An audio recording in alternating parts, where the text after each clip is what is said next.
Ուրեմն ով մասնագետա գիտի, ով մասնագետ չի, հիմա կիմանա, որտեվ Վազգենը ճշտել է դա մասնագետներից։ Ուրեմն այս ողջ ընթացքում առնվազն 23 եւ 24 թվականներին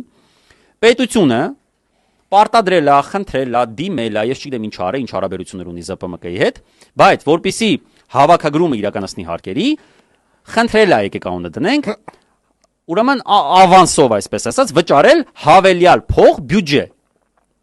Այդ հավելյալ վճարները ենթադրենք 30 միլիարդ դրամ։ Նիկոլը ամենտեղ ներկայացրել է որպես բացառիկ ձեռքբերում, որ տեսեք, հիմա մենք 30 միլիարդ ենք վճարում կամ չգիտեմ էլ ինչքան միլիարդ են վճարել։ Այնքան են ավանսով կթել այս հիմնարկը,